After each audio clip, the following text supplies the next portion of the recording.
the new manga chapter coming out and huge information being revealed to us, one name from the past has finally come back up: Joyboy. It's been revealed that Luffy is Joyboy, or at least his reincarnation. And with even bigger information, with the new chapter 1044, it's been released that Luffy's fruit isn't actually the gumu, but actually the mythical fruit sun god Nika. The fruit is said to gift its users the property of rubber in combat, and the user is only limited to their imagination, putting smiles on faces far and wide. They are the embodiment of a warrior of liberation. At the Holy Land of Mary Joyce, the world government were having a talk and said that they were trying to acquire the gumu fruit for 800 years. And it's as if the fruit was trying to avoid them, saying that zoans have a mind of their own.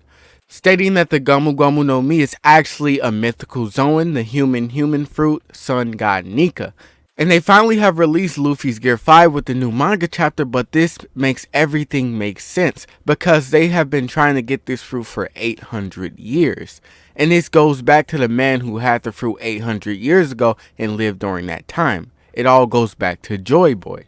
But who exactly is Joyboy?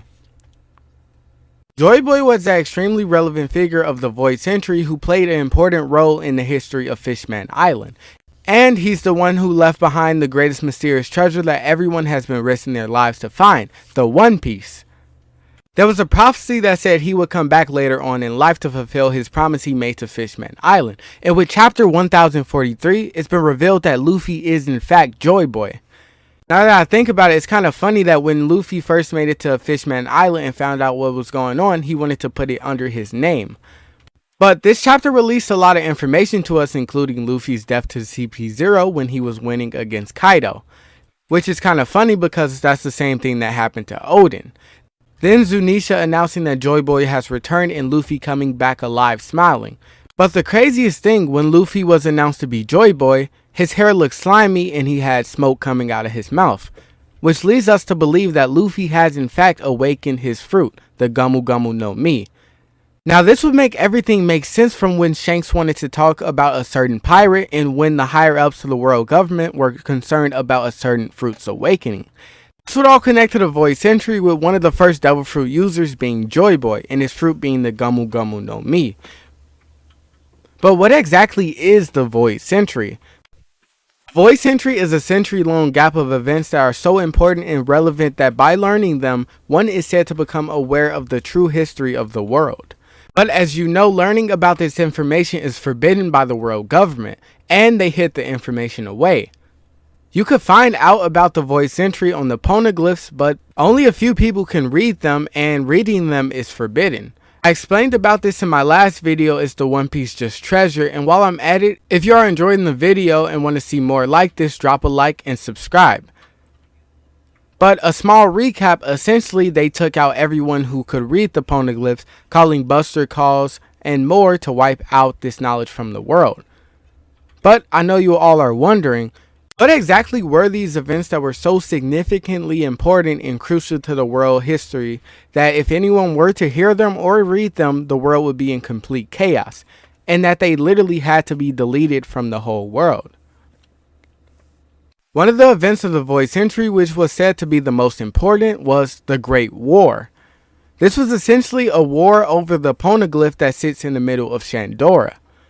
Next is the Great Kingdoms, which was a great and powerful kingdom that was destroyed by the 20 kingdoms, which would later evolve into the world government. This kingdom was so powerful that its existence posed a great threat to the whole entire world, and is the reason why studying the poneglyphs is outlawed. We then go to the Tantata Kingdom. Before the Void Century, the dwarves of the Tantata Kingdom suffered oppression under the ruthless rulers of the island of Dressrosa, Don Quixote family. However, the dwarves have forgotten what had happened during the Void Century. Now this one I'm about to go over might be the most interesting one.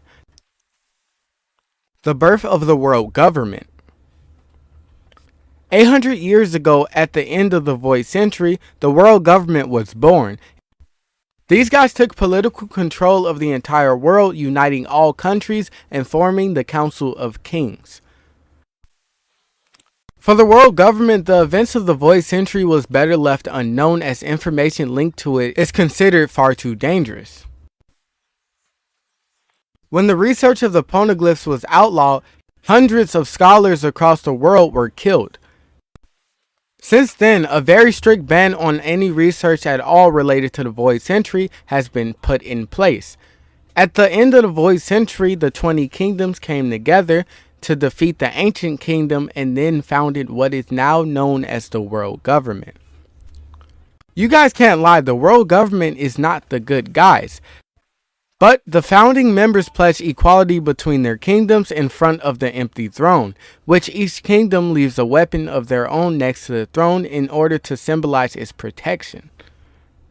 Then we have things like ancient weapons, which were basically a cover to stop people from reading poneglyphs so they can find out about the Void Century. These were 3 powerful weapons that could bring world destruction.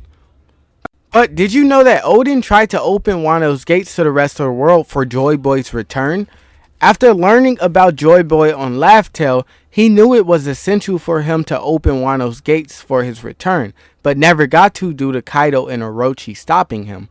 But if you liked the video and want to see more like it, make sure to hit that like button, subscribe, share the video, make sure to tell me your theories and whatever you think down below.